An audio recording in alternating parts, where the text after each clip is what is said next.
Anyone who believes in indefinite growth on a physically finite planet is either mad or an economist.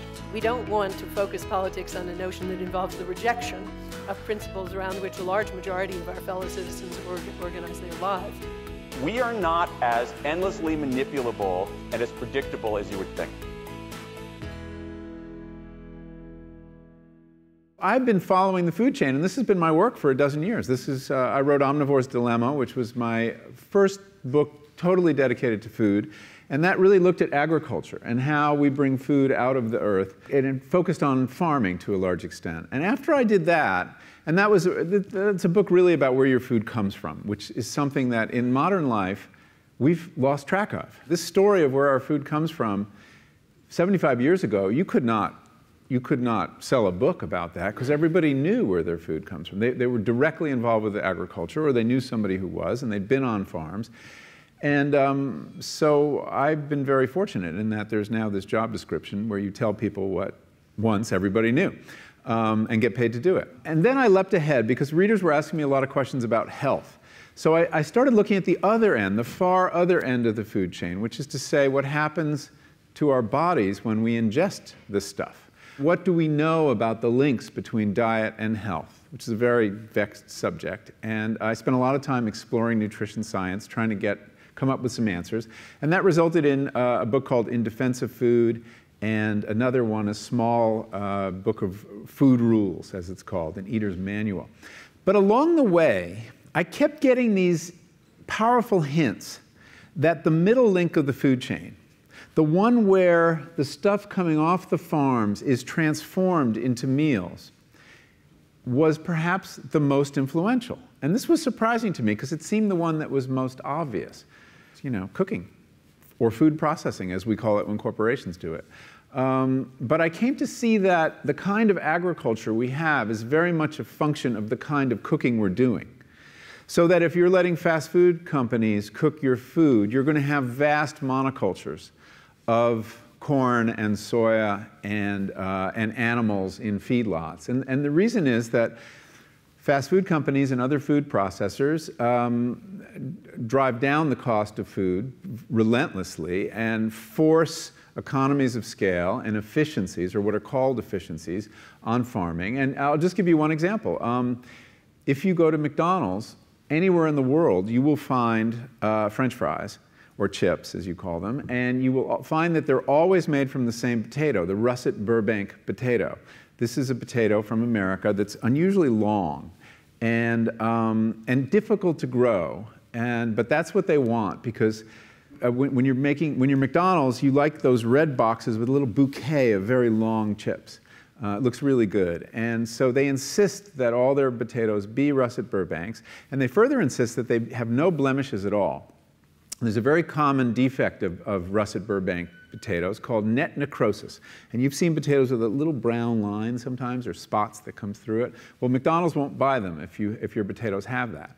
And the only way to eliminate that is to eliminate an aphid. And the only way to do that is with a pesticide called Monitor that is so toxic that the farmers who grow these potatoes in Idaho won't venture outside into their fields for 5 days after they spray. And then when they harvest their potatoes, they have to put them in these atmosphere-controlled sheds the size of a football stadium because they're not edible for 6 weeks. They have to off-gas all the chemicals in them. So you see, the desire for a certain kind of chip leads to a certain kind of agriculture. But the other thing on the health side, when I started learning about nutrition, about which, by the way, much less is known than you might think, that the scientific understanding of nutrition is still very primitive.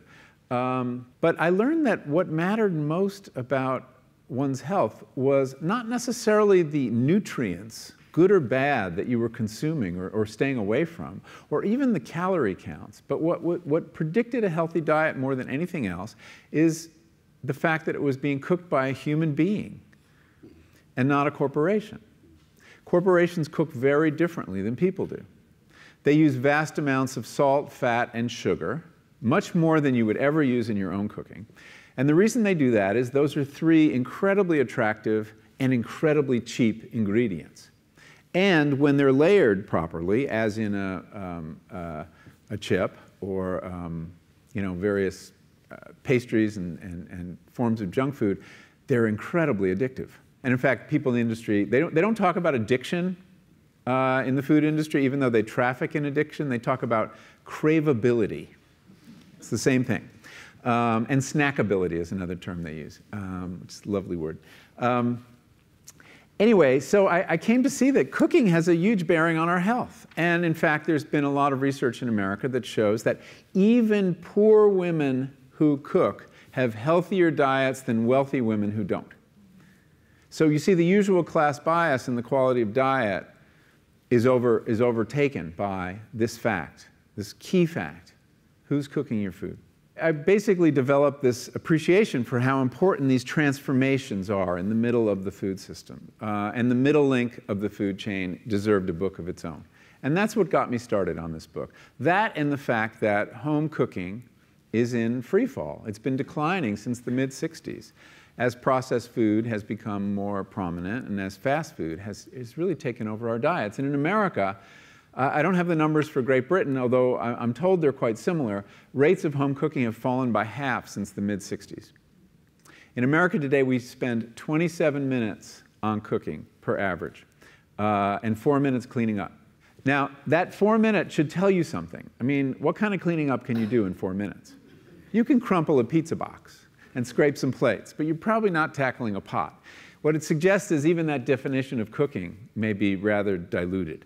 And it is no coincidence, and in fact the link has been pretty well demonstrated, that as rates of home cooking decline, rates of obesity go up. And if you look around the world, the countries where home cooking is still healthy, that tradition, that practice, have lower rates of obesity. So I set out to write a book about cooking, but the way I'm describing it, you might think it's a policy book or an argument. And it actually isn't. I mean, there's an implicit argument in it, but it's really a story of my education, learning how to cook. I decided that the best way to encourage people to cook was to remind them what a beautiful, miraculous work it is, practice it is, and that we have been, I would argue, almost brainwashed to think of cooking as drudgery, something we don't have time for, or something we don't have the skills for. We fetishize cooking in our society today. We all watch television shows about these heroic athletic chefs who can do these amazing feats while the clock is ticking down behind them. It looks terrifying. It looks like work best left to professionals. And restaurant cooking has kind of become what we think of as cooking. But of course, that's never been the case. Restaurant cooking is a very specialized activity. And that's not the bar. We're being daunted about cooking. And then you have the industry with marketing messages that are flattering our sense of busyness and implicitly telling us, you don't have time to cook. You're too important. You're a loser if you have time to cook. And that's, this is traditionally how marketing works. You create an anxiety, and then you create a solution.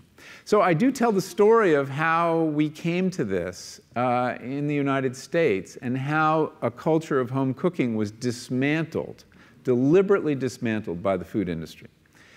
They wanted very much to insinuate themselves into our homes, into our families. And they have been doing this, or trying to do it, for more than 100 years. And then something interesting happens post-World War II. During World War II, the food industry worked with the government to come up with some amazing innovations to feed the troops, basically. They learned how to freeze dry food and make instant coffee and make powdered orange juice, and to simulate all kinds of foods and make them shelf stable. And after the war, they had all this wonderful technology that they wanted to sell to us. And they worked very hard. They redoubled their efforts to sell us processed food. They were resisted for a long time. A lot of, when they marketed to women, who were doing most of the cooking, of course, women would say, well, of all the housework, cooking is actually the part I like best. It's my creative outlet. If someone can help with the ironing, great. But they kept at it. And their opening really came in the 60s and 70s, when women went to work in large numbers, and the feminist revolution took place. And what happened was very interesting there. And this could be easily misinterpreted, and it has been by some people, as blaming feminism for the collapse of home cooking. That's actually not what happened at all. What happened is that when feminism arrived on the scene and women were working, there was a very awkward conversation that unfolded on kitchen tables all over the West, which was, we need to renegotiate the division of labor in the home. And the food industry saw this wonderful opportunity. And they said, in effect, through their advertising, stop arguing. We've got you covered. We'll do it for you. We'll do the cooking. And the metaphor of this campaign, which took place in many companies over many years, was a Kentucky Fried Chicken, which took out billboards in the early 70s across America with a giant bucket of fried chicken, you know, the red thing with the 14 pieces of chicken popping out of the top, and just a 2-word slogan, women's liberation. It's very, very clever, because they redefined not cooking, which was kind of in disrepute before this, as the progressive thing to do, and forward-looking, and that we should industrialize our cooking, take it off the table at home. And men grabbed at this, and women grabbed at this, because it essentially solved a problem. Once again, create an anxiety, solve a problem. And that is, in large part, what happened. And women who weren't working, also, their rates of home cooking fell as well. So that's kind of how we got where we still are. They've gotten more and more clever. Processing, when we talk about processed food, there really are, you know, 2 orders of processed food. I think it's important to distinguish. There is what is sometimes called hyper-processed or ultra-processed food. And then there's first-order processed food, which is, you know, unobjectionable. I mean, freezing vegetables, you know, is a terrific product. Canning tomatoes, milling flour. All these things, although we can talk about white flour, all these things, that's what processed food was until the last couple decades, when processing reached new heights of complexity and the ability to make whole, ready meals in great amounts. And I have to stress the problem, again, with this kind of cooking is that the kinds of ingredients, salt, fat, and sugar, key. Also, lots of food additives. As soon as you're cooking food en masse to have such a long shelf life, you need a lot of chemicals to keep it looking as though it were cooked more recently and closer by than it really was. So you have this whole range of chemicals, which actually, even though we've been lulled into thinking they're all right, there are serious questions about these dyes and these flavorings. And as we're learning about the gut microbiome and the importance of this interior fermentation in our large intestine to our health, there's starting to be very important questions raised about some of those food additives and what they do to the bacteria that we depend on. And then the last point about corporate cooking that's important to understand is they cook different stuff than you do at home. In general, they don't cook that well, but things like chips, they cook incredibly well. And here's a classic food that if you make it yourself, you have to wash the potatoes, you have to peel the potatoes, you have to slice the potatoes, you have to fry them in a lot of oil, you have to spatter your entire stovetop, you have to clean up, and then you have this pot of oil you have to get rid of. I mean, it's really difficult, and it's a pain. They're wonderful, but it's a pain. And if you make them yourself, you'll only eat them every 6 weeks, 2 months, because it's too much work. But when you let corporations cook for you, it's so simple and so inexpensive, and they're really good, that you will have them twice a day, as many people in America do. So you see the kinds of foods you end up with are these labor-intensive foods and desserts. These special occasion foods become everyday foods when we let industry cook for us. In the course of my research, I spent a lot of time with a food marketing consultant called Harry Balzer. And he is a man, wonderful name, isn't it? He's a man who has been studying our consumer habits for his whole career. He works for a market research firm in Chicago called NPD. They're kind of the Nielsen ratings of food. And he's, in effect, been, in his own way, working to dismantle the culture of home cooking, about which he sees no future at all. He thinks that cooking in another generation will be regarded as quaintly as quilt making is in ours. And he has a very, like most people who study marketing, has a pretty cynical view of human nature. He really thinks that we're just too cheap and too lazy, and if corporations can do this, we will let them do it. But he fully understands the cost of going down this path. And we talked a lot about, well, what about the obesity epidemic? And what about type 2 diabetes? And this is a man, you know, I'm talking to a voice who's in the belly of the big food beast. And he said, you want to know the diet for America, the one diet that would work? And I'm like, yeah, I take out my pad and I start making notes. He says, eat anything you want, just cook it yourself. And you know, there's a real wisdom in that. There really is. It can solve a multitude of problems. It causes some problems too. And we can talk about time and all the impediments to cooking, but it solves the big problem.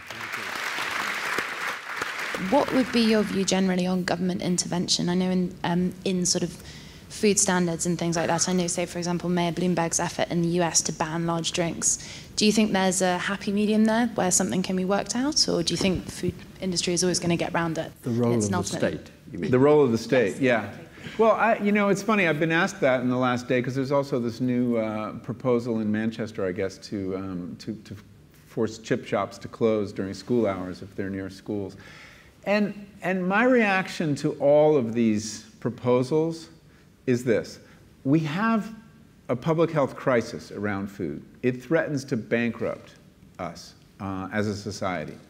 Rates of obesity, rates of type 2 diabetes, heart disease. You know, in America, 75% of healthcare spending is on preventable chronic diseases, most of which are linked to diet, okay? This is a big problem.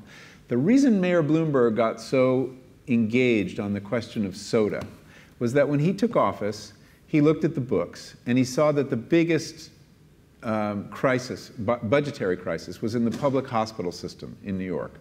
And he said, well, how can we get control of these costs? And someone said, well, for every new case of type 2 diabetes that's diagnosed in New York, it costs your government $425,000 over the life of that child. So if you can reduce type 2 diabetes, you can solve this problem. And he says, how do you do that? He said, well, the simplest way is reduce soda consumption. And he went about it, trying to tax soda, trying to regulate the portion size, and he got lambasted for it. But changing the portion size of soda, and the idea was you couldn't sell it in 32-ounce containers anymore. I know, 32-ounce containers. It had to be 16 ounces. But you could get a second or a third, all you wanted. But you just would have that, you'd pause for a second and think, am I really thirsty? Do I really want more? This is not radical social engineering. This is what the behavioral economics call a nudge, right? A little change in the environment that may produce big changes in behavior. The fact is, we recoil at social engineering by the government, but for some reason we accept it by industry. Social engineering is going on every time you walk into the supermarket. The fact that the sweetened cereals are at eye level and the plain unreconstructed oatmeal is down by your feet is social engineering. And we're not offended by that. Yet we're offended as soon as the mayor says, no, 16-ounce cups.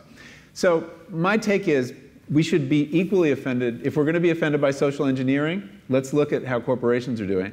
But in the meantime, let's try these experiments and see if they help us solve this problem. My question for you is simply this. How far can you take the metaphor of food? You say that, you know, it's a great way of learning about the world. How can we use that? What's the next stage on? Thank you. In 1 minute. Yeah, that's a book.